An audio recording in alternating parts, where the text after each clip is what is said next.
আজ তোমাদের দেখাবো আমার ফাঁকিবাজি ওল রান্না। তো রান্নাটার নামই হলো কিন্তু ফাঁকিবাজি ওল। তো আমার বর ওল নিয়ে চলে এসছে, তার সাথে নারকোল। মোটামুটি ওল আনলে তার সাথে নারকোল তো আনবেই। ও ওল খেতে এত ভালোবাসে।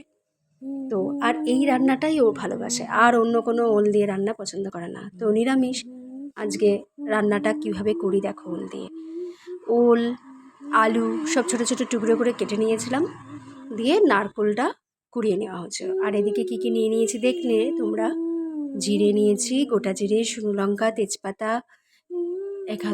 নারকোল কোচানো, এটা নারকোল কুড়ানো নিয়ে নিয়েছি। টমেটো নিয়েছি, জিরে গুঁড়ো, ধনে গুঁড়ো, লঙ্কার গুঁড়ো, হলুদ, নুন, যা যা গুঁড়ো আছে সব সব নিয়ে নিয়েছি, একদম কিচ্ছু বাকি রাখিনি মশলা।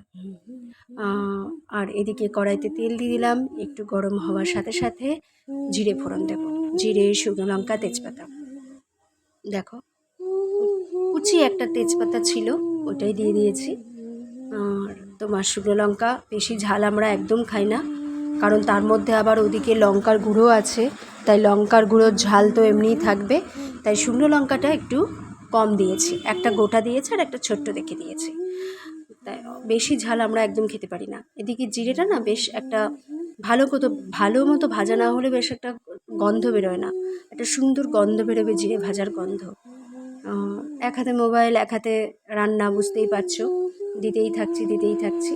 এখনও পর্যন্ত জিরে দেওয়াই শেষ হচ্ছে না। এরপরে জিরেটাও সুন্দর করে একটা ভাজা ভাজা মতো হবে, ভাজা ভাজা মতো একটা গন্ধ বেরোবে। তারপরে বাকি মশলাগুলো দিয়ে দেবো।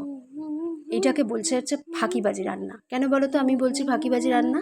কারণ অনেকে আমি করে রান্না আমি দেখেছি, প্রথম আলুটা ভেজে তুলে রেখে দেবে, লাল করে আলু ভাজা, তারপর ওলটাকে ভাজবে, তারপর মশলা দিয়ে কষাবে। আর আমি বড্ড ফাঁকিবাজ বাবা রান্নাতে, কিন্তু স্বাদ হতে হবে। রান্নাতে ফাঁকিবাজি মারবো, কিন্তু স্বাদও হতে হবে সেই রকম, যেন আঙুল চেটে খেতে হয়। তো একদম আঙুল চেটে খাবেও, তারপরে আবার পাশের বাড়ির লোক জানাজানি হয়ে যাবে যে কী রান্না হচ্ছে, এত সুন্দর গন্ধ কোথা থেকে আসছে। তো সব মিলেমিশে হবে রান্না, যতই ফাঁকি মারি না কেন।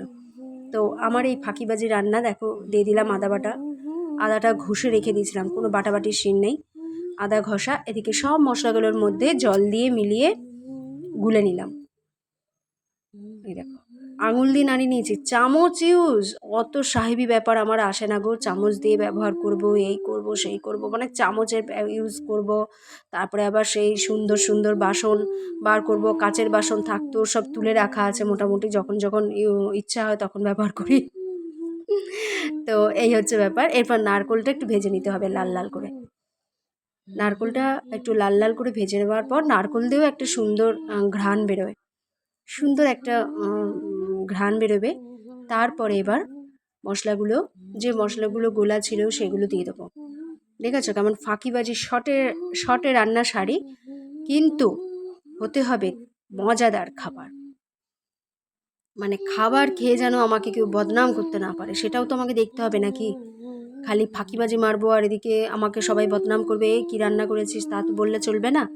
তো এইটা হচ্ছে ব্যাপার, ফাঁকিবাজিও মারবো আবার রান্নাও হবে দারুণ। তো দিয়ে দিলাম সব মশলাগুলো গুলে জল দিয়ে।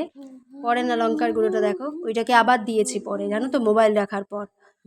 খুব সমস্যা, এক হাতে মোবাইল নিয়ে এক হাতে রান্না, এই যে কী সমস্যা। যদি কেউ একটু ধরার লোক পেতাম।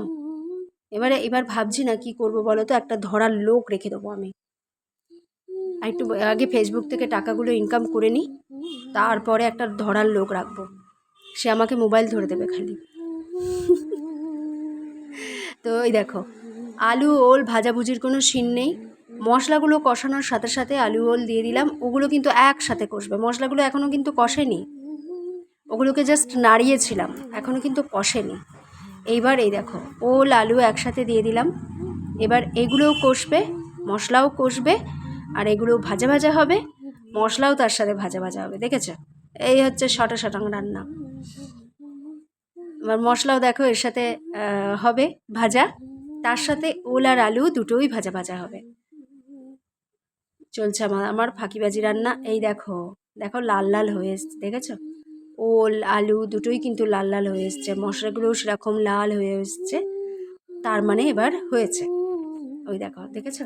ভালো করে দেখো, লাল লাল হয়ে এসছে মশলাগুলো। এবার জল দিয়ে দিলাম। দেখেছো, ধোঁয়ায় একেবারে মোবাইলের মধ্যে ঢুকে গেছে সব তেল ঝোল মশলা, মোবাইলের ফাঁকে ফাঁকে সব।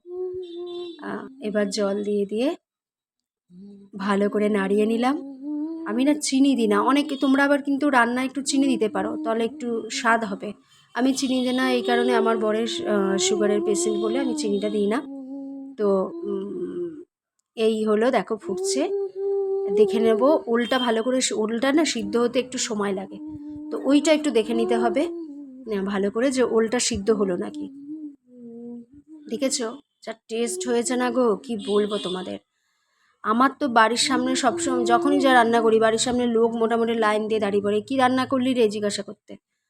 এত সুস্বাদু করি রান্না, তেমন হচ্ছে খাওয়ার সময় তো আঙুল চাটতে বাধ্য তুমি। কি দিয়ে দিলাম দেখো, হালকা করে একটু গরম মশলা আর একটু ঘিটা পাশেই রেখে দিয়েছিলাম গলানোর জন্য, ফ্রিজে থাকে তো জমে যায়, তো পাশে রেখে দিয়েছিলাম গলানোর জন্য। দেখো গলিয়ে, এই হলো আমার ওল আলুর তরকারি রান্না, নিরামিষ ফাঁকিবাজি রান্না।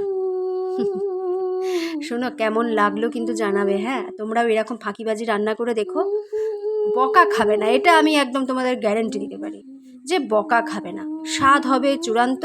আর আমাদেরও বাবা এতক্ষণ রান্নাঘরে থেকে এটা ভাজা করব ওটা ভাজা করব, সেও আবার পোষায় না, কিন্তু দুর্ধর্ষ হবে খেতে। আমার কমপ্লিট রান্না, দেখেই বুঝতে পারছো না কেমন হয়েছে বলো তো? দারুণ দারুণ।